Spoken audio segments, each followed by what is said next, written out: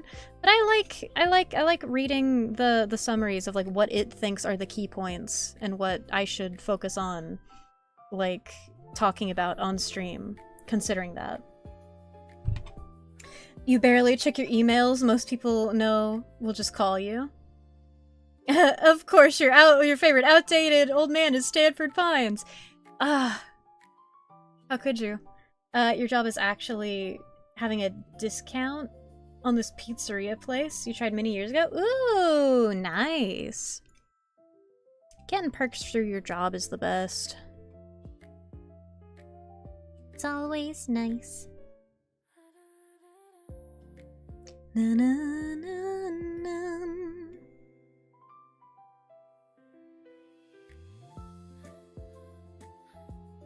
I like the song. It's cute. Feels very vlog. Very vlog-core. Oh, I missed the context of the Stanford Pines joke. I just thought you were taking a low blow. Don't worry, Mark. You're our favorite outdated old man. Thank you. I appreciate being your favorite outdated old man. I'm almost 30. Don't like emails, but you don't like talking to people much in general, especially in professional settings when you'd send emails? Yeah. My voice cracks when I when I talk to people in professional settings. I can do a good, like a good fake it until you make it. I can put on a good customer service voice where people think I am the manager because of it. But by golly, that's tiring. It's exhausting to be the customer service clown. Let's color this in.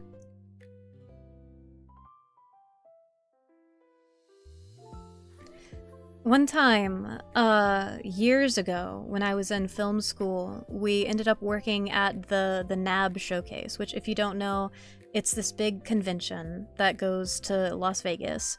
And it's the industry convention for showing off, like, your big lighting rigs, your smoke machines, your cameras, your giant LED monitors and stuff that you're gonna, like, cover, various places and like, entertainment venues with.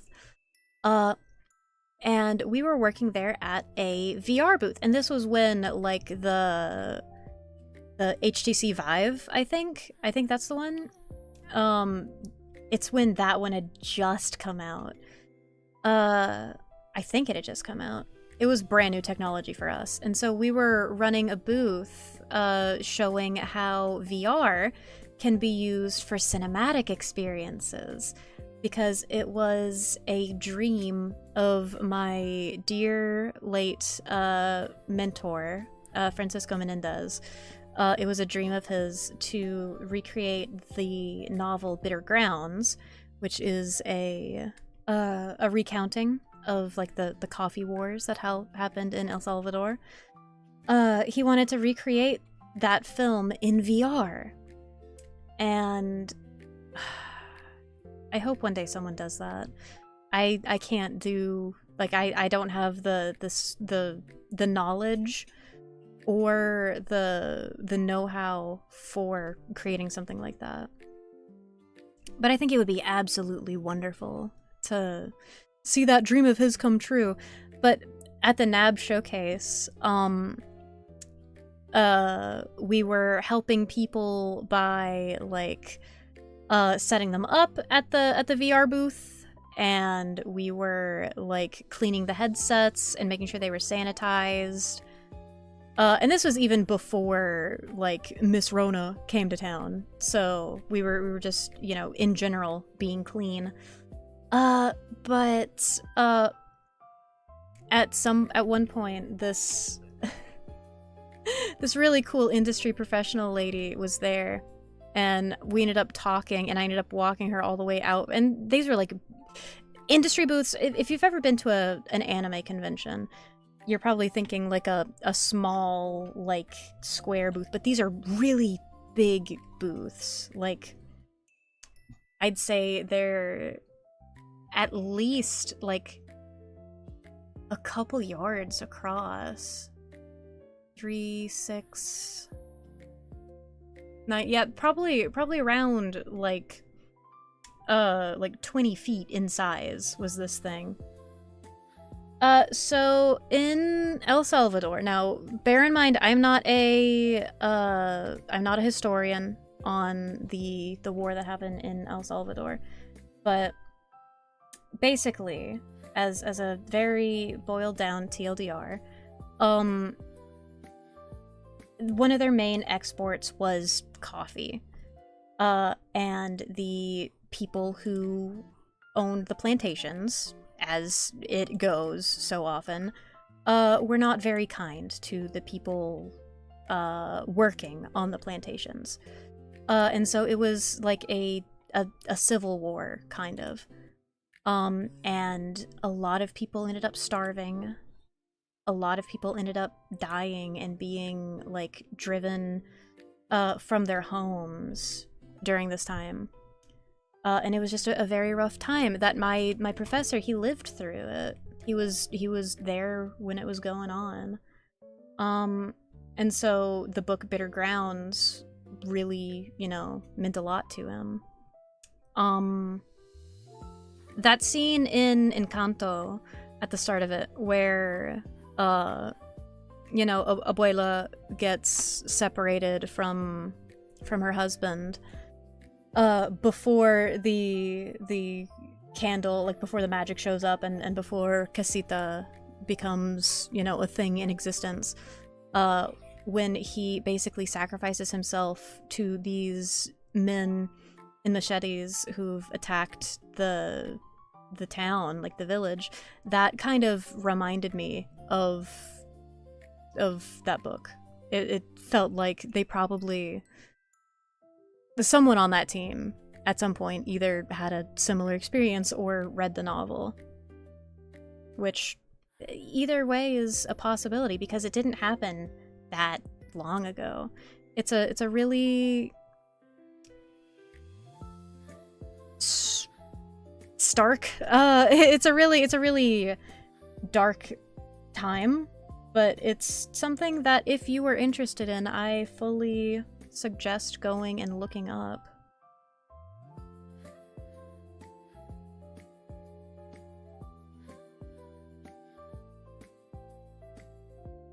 I'm trying to get the right shine on his nose here, because I feel like it needs something.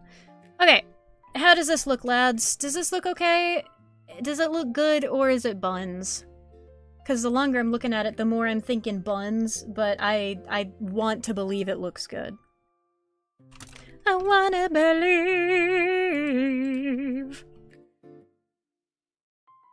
Let me look at my DMs.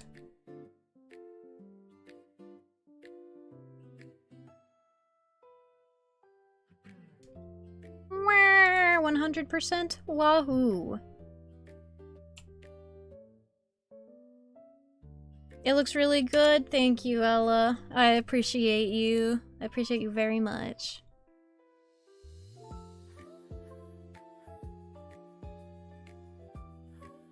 I did myself. This is fire. Yay! Woohoo! I'm glad it looks good. That took a lot longer than the others did. I have no idea why. Probably because I did it start to finish on stream. Alright. Let's save this bad boy, because I haven't saved it a single time. Save. this'll... Oh, wait! I need to add the proper haze to the line art.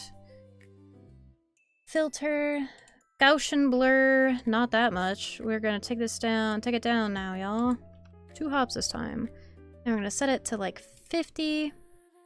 There we go. That's how that's supposed to look. Alright. Fuzzy line art. Maybe the fire was a bit distracting.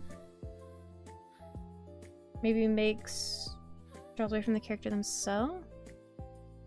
Like this down here. I can like make it fade out a bit at the top. Let me see.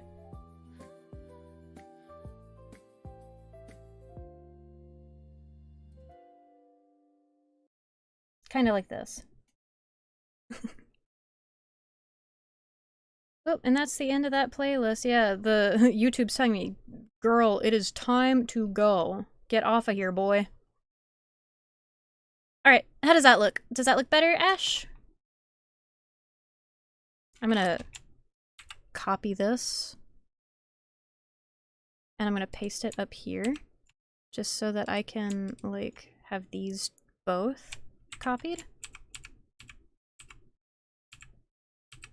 And so that I can, like... Oh, wait. Control-C. Control-V. Multiple layers.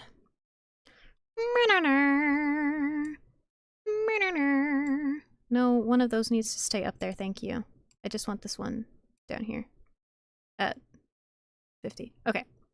So, version... with it kind of, faded out. And then version with it solid. I agree. I think the version with it faded out looks better. I agree. All right. I'm gonna call that done. I'm calling that done. And you know what else we're calling done? We're saying stream is done. Because I'm tired. And we got the full picture done. And we got to be mentally ill about Homestuck, you guys. Way to go. I'm so proud of us. We did so good today.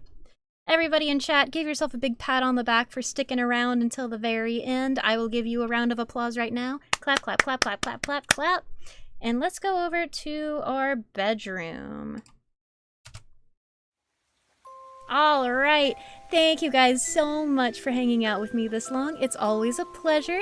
Make sure to come by tomorrow on Anemone's stream to watch her play some horror Minecraft after she raised. Guys, did you know Anemone raised $1,300? That is $1,300 for the Le Bonheur Children's Hospital in Memphis, Tennessee. I'm so proud of her. I'm so proud of her and for her Uno tournament. That was a wonderful turnout, and I appreciate you guys for helping her make that happen. But now that we're gonna end on some happy news, I almost said noise. Now that we're ending off on some happy news, I hope you guys have an absolutely scrabdangulous day. I love you very, very much, and I give you kisses. Mwah! And I hope you have a wonderful evening. Bye bye everybody. Be safe, okay? Make sure you do something good for yourself and have like water and things if you can. Okay. Everybody ready? Everybody good? Bye bye bye bye bye bye bye bye bye. Bye. Bye.